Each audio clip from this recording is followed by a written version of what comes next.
Good evening, Garden States. Mark Pesce here. I am so sorry that I can't join you in person.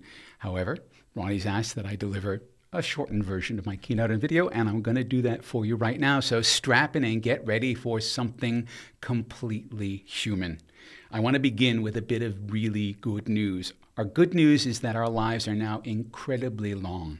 If you are well at age 65, which basically means no long-term health issues, you're likely to live past 90. And if that's true at 50, and you're 50 now, that's going to probably be 95. These are lives vastly longer than our parents and our grandparents.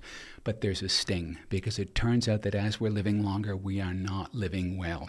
In fact, the most recent study showed that the three nations in the world with the biggest gap between longevity and health span, how many years you're well, are the United States at 13 years, Australia at 12 years, and New Zealand at 11.9 years. So while we may have long lives, we are not enjoying them.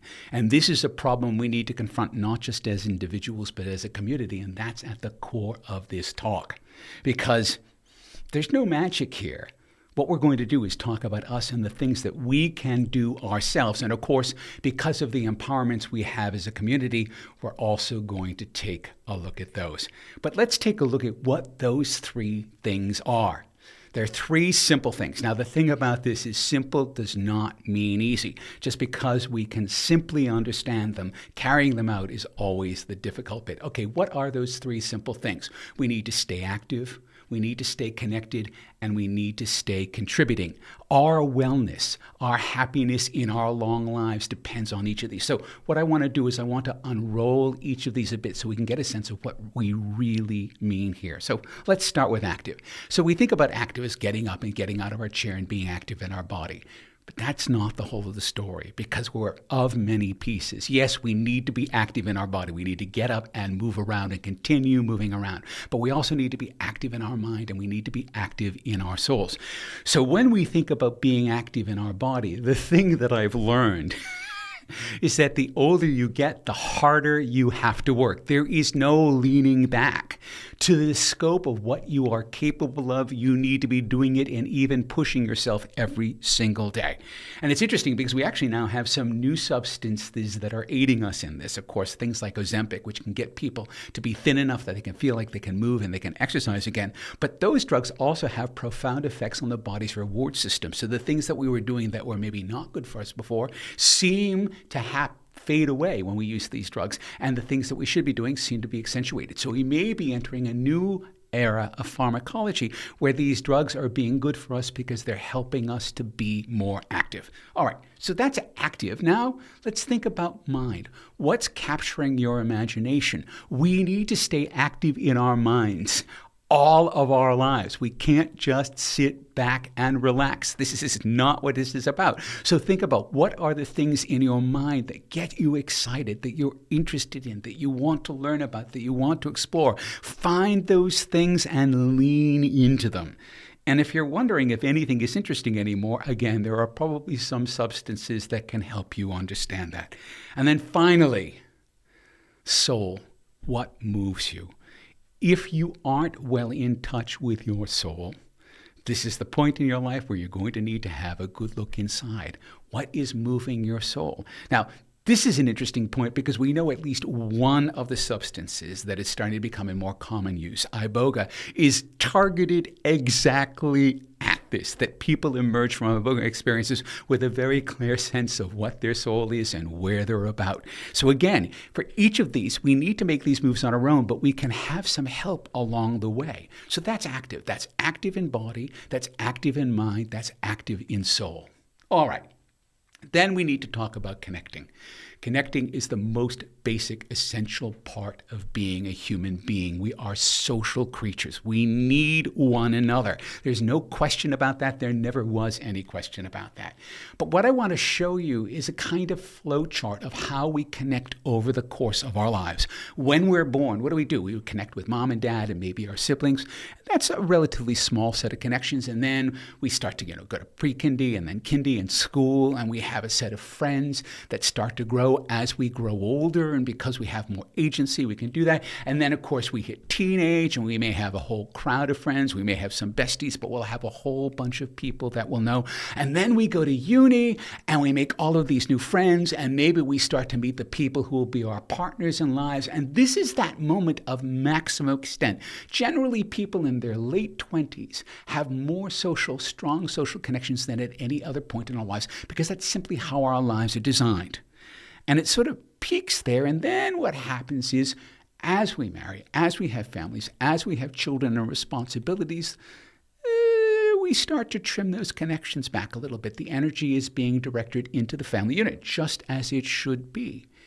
But there's a problem here. It doesn't stop there, because in fact, as then the children leave and as we grow older, that network of connections actually starts to really winnow out. And God forbid if we retire, particularly for men, that ends up being almost like an amputation, because much of our social life was geared around the office, rightly or wrongly. And a sudden retirement is the surest way to send someone into a spell. And then our friends start to die as we grow older. And all of a sudden, the set of connections that we have is now next to nearly nothing. And that's the killer.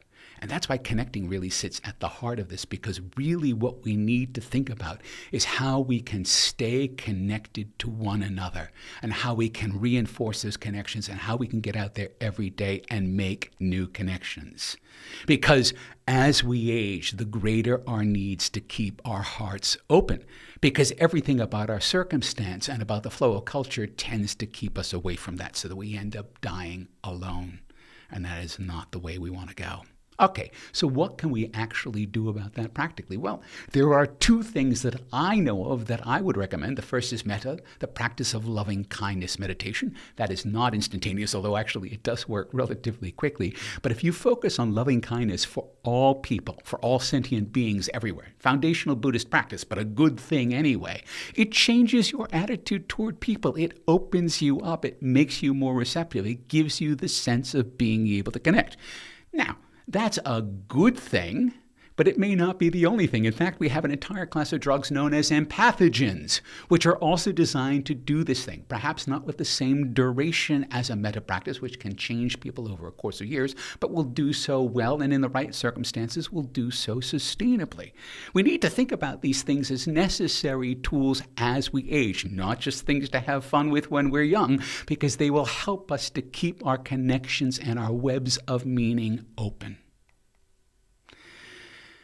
And then let's talk about contribution. Contribution is necessary because when you connect, what are you doing? Well, you're actually contributing. And so we need to be asking ourselves all of the time, what have we given? What are we giving now? How are we sharing? How are we offering from ourselves? What is in ourselves? And the interesting point here is that the older you are, the more you have to give because you've lived through it. But it's also that you have to give it. In other words, it's not to remain locked within us. In fact, what it means is that as we grow older, we need to find those secrets, those treasures that are locked within us and present them to the world. So last month, just over a month ago, I lost my mentor, Owen Rowley. This is the last photo that I have of him. This is in the hospital just a couple of days before he died. And I watched him as his partner died a few years ago, and his world grew smaller and smaller. And my only suggestion to him was, well, can you have any hobbies? Can you find ways of getting out? But the ship had passed. The patterns and behaviors had been laid in so far along before that it was impossible. And he basically just let go of life because there was nothing here to hold him. And it feels like that's not necessarily the way we all want to go ourselves if we can do something about it. And of course, what we need to remember is that we have always meant life to one another. We are the keys for one another. In fact, the answer has always been us. It's not a magic pill. It's not a magic program. It is simply reaching out and being active and connecting and contributing with one another. So In short, remember, we need to stay active. Active in body, active in mind, active in soul. And we need whatever mechanisms we can to help us with that. We need to stay connected. We need to practice connecting, not just when we're young and it's easy, but when we're old and it's hard. And again, we need to reach for every available something that will allow us to do that well, whether that's meditation or a pill or some combination of everything that we can get our hands on. Connecting is very much at the heart of this. And then finally, contribute. Because the older you are, the more you have to offer the community. That's both the burden and the challenge of eldership, is that we actually need to find the right words and the right way and the right moment to intervene. Now, the last thing that I really want to say here is that this doesn't just land on us as individuals, and I think this is part of the mistake we've been making as a culture. In fact, for all of us to get all of this right would mean we would have to be saints, and none of us are saints. None of us are perfect. We need to think about this as individuals. We also need to think about this as a community. How does the community support the individuals in it in making these good decisions? And then spread that out. How does the culture, how does the nation do all of this? Because the burden of being sick isn't just on the individual. It's also on the economy. It's on the healthcare system. It's on the families of the carers, all of that. And the more that we can do to release that burden by making ourselves well, by doing the things that will keep us active and connected and contributing, the better everyone is. So this isn't just for us. It's not just a selfish wish to live long. It's about for all of us to live well. Now, I want to close with a clip from a film from 1968, which shows a horrible dystopian vision of the future. And some of them are really going to dig it. And that's going to be the real mother-loving gas. There's going to be cats who want to split from taxes, diners club, crazy birds, crazy wives, and crazy husbands. Millions, troops, but millions are going to go willingly. Just tell them they don't owe nobody nothing. And baby, what a wrap-up.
Suffer unto me, little old lady.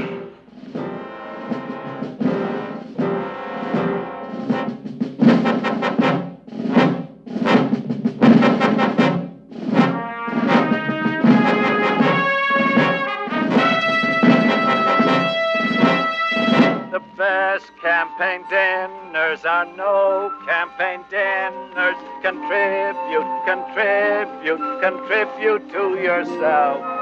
The best campaign dinners are no campaign dinners. Contribute, contribute, contribute to yourself. And the funniest thing is that horrible dystopian vision of the future doesn't look like that anymore. Thank you very much, and please scan the QR code on the screen. We have just transcribed the Esalen seminars I did with Terence McKenna called Techno-Pagans at the End of History. If you sign up, I'll send you a copy of that. It should be out in January. Thank you very much. I love you all, and have a great conference.